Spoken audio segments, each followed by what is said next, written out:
was doing it wrong. I was like, I never seen a frame before. So you went to work with Walmart. With Walmart. Just doing the little piddly stuff. And I went to work for Allen, and I was doing, of course, last guy hired, you get all of the junk jobs. I toted wood around and so forth, and that was pretty much all I did. And I think, I can't remember what I made, but it wasn't much above minimum wage. Right. And it was about a 45-minute drive for me to get to work and back. So, but we did those things, took those things, and thought, we're moving on up. We weren't. I was happy not to be hitting my nail with a hammer anymore. So, what kept us from just being absolutely bitter during those times? I know we talked about our faith, but great day. Sorry about that. Yeah, I don't know. We just kept. I guess one thing is desperation. When you don't have anything and you've got to do something. Right. When you take all the things out there that you can do and or can't do, and you only have a few choices, you eliminate. Yeah, you start to say, okay, Walmart Stockman, that don't look too bad. So, at that moment, did you say, I'm hanging lights in Walmart, I'd like to make a career out of Walmart? Oh, no. Well, in fact, to preface this, a couple years earlier, maybe just a year earlier, we were welding in the shipyard. Right. So we were making good money for the time, I remember the last shipyard job I had, and this was in the 80s, right? Be 81. Okay, so back at that time, I was making $15 or $17 an hour, working 7 days a week. You had to put in 12 hours, but you could stay as long as you wanted. Overtime, yeah. So I was working can to cane and 7 days a week and bringing home some big checks. But see, life can turn around in a hurry. Right. And the shipyards were all closing down. There was no welding jobs. Right. So we ended up here. That's where we ended up eventually in the home and in this situation where you're starting your carpenter career and I was starting a career with Walmart, which didn't realize it. I just thought it was going to make some money. You mentioned being desperate. I think desperation does one of two things. It'll either motivate you or it will absolutely cripple you. You will be motivated by your desperation and say, I'm going to do something about this. I refuse to live in this condition or to be in this, whatever the situation. Or it just cripples you and you say, I can't do anything about this. I'm devastated. Yeah. Something I've heard you say before is it'll either make you bitter or better. Yeah, that's right. And for some reason, it didn't cause us to be bitter. Right. In fact, all the hurdles we had crossed up to that time, our father leaving when we were, 11 or 12 or something like that, 10, 11. 10, 11. And, but I can't recall ever being bitter about it. Right. In fact, I may be getting too far ahead, but in fact, him leaving, such chaos, him leaving was a good thing in our life. You're right. It was a relief. It was almost like we exhaled for the first time in years. Man, I couldn't have described it better. Yeah. That's exactly it. With him out of the house, it was just, we could exhale. So, for the sake of time, let's jump forward now. So, 1982, we're living one-room efficiency or two-room efficiency apartment. There's 6 of us, no electricity, no job, no money. We are desperate, desolate. We have nothing. And we began this step by step, just whatever we had to do to survive. And our survival led us to positions that would eventually bring about success in our life. Okay. So let's jump ahead a little bit for the sake of time and talk about the 8-year trek that we were on. In 1990, we had gone from, I'll tell where I was at that point. I had gone from that to, in 1990, I was in North Carolina managing a Walmart store. I had grown from being the guy putting the light ballast on up in the ceiling and getting the store set up and putting frames around little styrofoam signs to this being a store manager and having over 200 people directly under my supervision. I had 5 assistant managers and I had I think 15 department managers and then the hourly people. So about 200 people under my supervision, and the budget of the store, the entire operation of the store was under my supervision. And I still had no education. Right. I had gone and gotten my GED because Walmart required it. So, yeah. So I went and got my GED, and at that time they didn't require a college education. And I just worked hard, worked smart, learned. You know, you don't, people say work smart. You don't work smart, you learn. Mm-hmm. And you either are going to learn from the mistakes you make, even if they're embarrassing, or you're not growing in knowledge just because you're going to work every day. And I'll tell you, as store managers, Walmart, the regional vice presidents, they used to come around to visit stores about 3 times a year. And one of their famous sayings was, there's 2,000 guys waiting to take your job.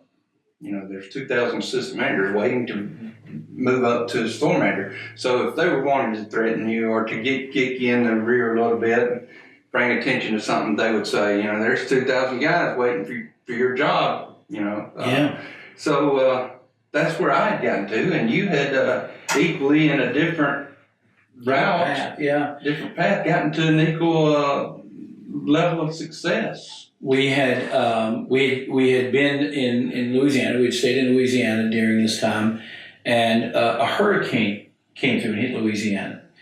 And at that time, it had been a couple of years, and at that time, I had moved up in the company I was working for, and had, like you, I had learned, I had watched, I had listened, I had practiced, I had done all of the things that I felt like I needed to do to grasp the entire concept of building.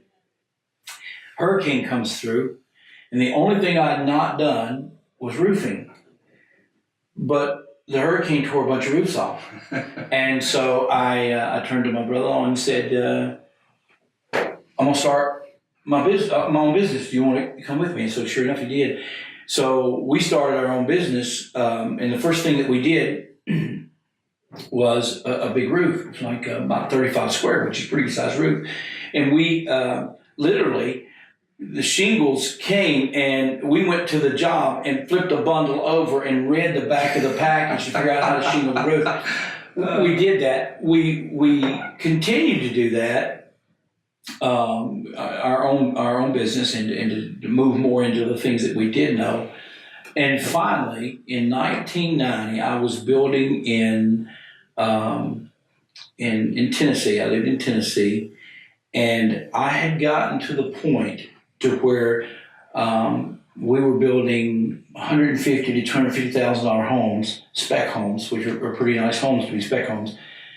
And we had gotten to the point to where the general contractor only let 2 builders, 2 framing subcontractors in 2 different subdivisions, and I was one of them. So we had become so elite that he would not allow anybody else to build in that subdivision other than one other builder. And we had grown to the point to where they brought me the plot plan, which is the layout of the subdivision. They brought me the blueprints, and they said, put this house on this lot and make it fit according to city codes. And Right, which normally what are those guys called that come out the and, superintendent. well, Is that what- the guys with the, A surveyor. A surveyor. Yeah, a surveyor. Normally a surveyor would survey and get the Do the lot setbacks. and Yeah. the house cornered just Exactly. right. But Exactly. I remember going out there with you a time or two and you Yeah. holding the string for you. Yeah. We might go visit, so. And we had done this, and the superintendent that's bringing me the plot plan was a graduate of architect and from a local college, or from a college not too far away. And the reason he was bringing me the plot plan is because he didn't know how to do it. Mhm. And again, I'd gotten my GED, but that was the extent of my education at that time. And we employed, You take these blueprints home yep, and go over them. yeah, and we worked out a lot of times architects don't like to hear this, or draftsmen don't like to hear this, but a lot of times what they can put on paper doesn't work out practically in a Right. building, and we'd find those type things. But one of the things that were, we had employees, we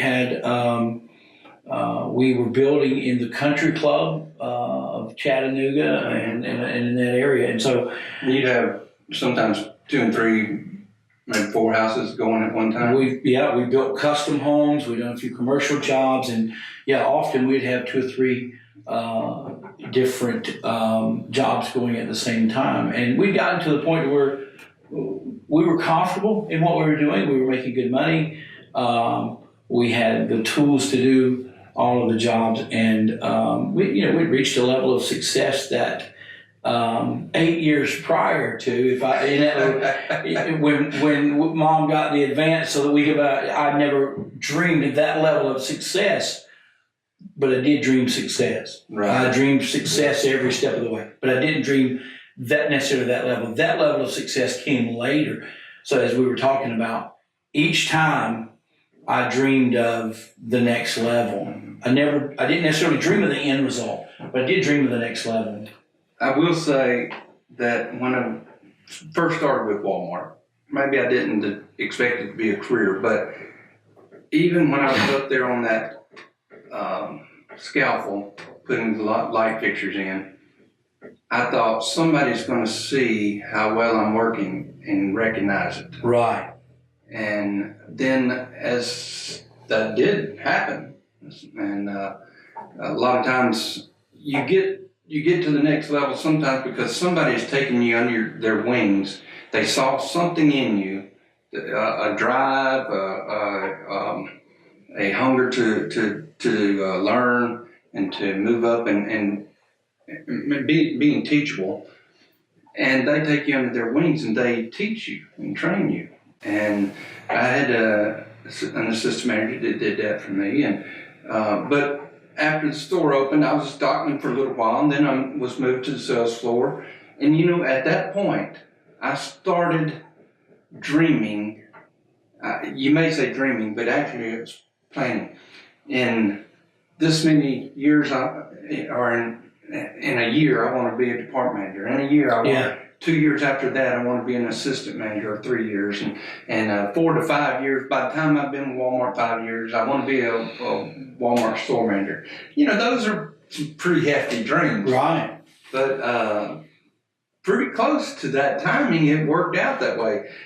But before each promotion, other people that worked, my peers, knew that when that opening came up, Kevin was the one in line for it. Because I had worked They had seen that in you. with that in my mind, and that effort. I tried to always, we talk about dress for success, or dress for the job you want to have. Yeah, that's what you But I believe you also work for the job you want to have. Absolutely. You do better than what's expected of you in the position you're in. You try to do things that are going to relieve some of the stress on your boss or your supervisor. And you try to do some of the things that are going to make his job easier or her job easier. Mm-hmm. I think when we get back to when we trace back 8 years, and we look at and we look at the very basic of ideas and the most common sense thing that we could identify that impacted our lives and took us from on an 8-year trek going from right next to homeless to that level of success. I think, I know it's been said before, but I think it's attitude. We had an attitude of we can't be defeated, or we won't be defeated, and we won't be bitter about this. And that, our attitude was always tomorrow offers an opportunity for things to be better. At some point, soon we'll as we continue this series, we'll go back and talk about some things. This wasn't our first challenge. No, absolutely. Just like David, fighting Goliath wasn't his first challenge. Right. Like you brought up a couple weeks ago. But this wasn't our first challenge. Right. But it was definitely one to go in 8 years from nothing to where we were I think was quite an achievement. I agree. God blessed us. Yes. But we put forth That's an right. effort. Yeah, we certainly gave him something to work with. We should, yeah. And I think that's what it required of us in our walk with the Lord. Also, as you were talking about people recognizing your work ethic, you gave your supervisor something to work with. I can mold this guy. Right. I can help him reach the next level because what you gave him your attention, your hard work, your dedication, and a good attitude. You ask questions. Yeah. People can't read your mind. And if you ask questions concerning how to do something, or that's a little bit above your job pay grade, or asking, and he begins to know you're teachable, you want to learn. There's a lot of smart people out there that don't put off airs that they want to learn. That's right. They just attitude. Attitude there. Something you mentioned a while ago, I was thinking, you said attitude, our attitude about it.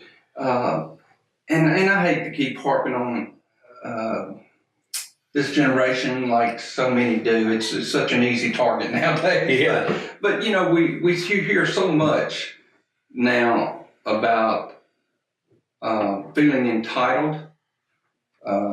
You owe me this. Society owes me this. Life owes me this. The government owes me this. Everything. Some people owe me. That's one thing that we hear a lot. And the other is privilege. Mm. We had neither. Right. We weren't privileged. No. No matter what color our skin was, no matter what our gender, our economic situation, we were certainly not privileged. Right. Coming from a fatherless home, we were not privileged. There were so many things. One of the poorest states in the Union, Mississippi. Exactly, yeah. No education. So we weren't privileged, and we weren't entitled. We didn't feel entitled. Nobody gave us something for nothing. Not even, like I said, the people at church, we went to work for this one man scraping the paint off his house so he could have it painted, and he saved a lot of money. He sure did. But we needed the work, so we didn't go and say, this is hard, we ought to get more money for it. Right. And when you go to the pastor and say, can y'all take up an offering for us because we're poor? Right. We were willing to work for that. One of the things that I want to do in one of our next sessions, as we talk about success and the level of success that we're at in 1990, I want to talk to you about what you looked for.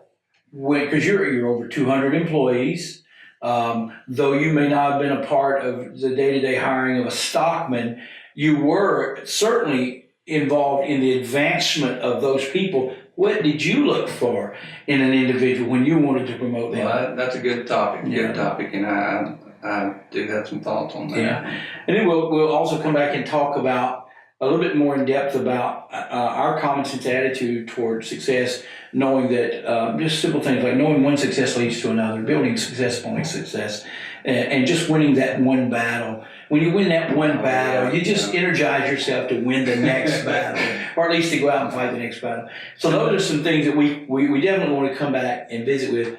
But I think today our main goal is to show that with the right attitude, without these overwhelming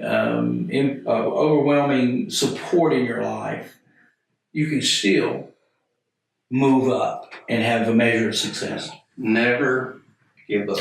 Winston Churchill, never give up. Yeah, absolutely. So we're probably a little bit long on this one anyway, so we'll go ahead and cut this one. But next time, we're going to talk a little bit more in depth about the steps we took, the more detailed, and how we built one success on top of the other, and what challenges we faced. 8 years at Walmart doesn't mean that everybody is going to be a store manager after 8 years. Oh. You faced some challenges, you had to overcome some adversity, there were some obstacles there, and you took a common sense approach to each one of those things. And then as we go on, we'll talk about the success that we have achieved later in life. Yeah. To the point where we're sitting here with And several degrees. You got a couple of degrees and some education that goes, way into the banking industry. and then eventually getting into sacrifices to reach a different success. Your success changed your goal, That's right. and you sacrificed a successful company to chase another dream. Right. And so we'll get into all of that. So let's we'll wrap this one up. It was good to be with y'all today from Common Sense Cafe, and we look forward to the next time that we're with you. Everybody, give us a blue hand. Yeah, that's right. Give us a blue hand, and if you like it, you'd like to hear more, we'd like to hear from you. Thanks a lot for being with us today.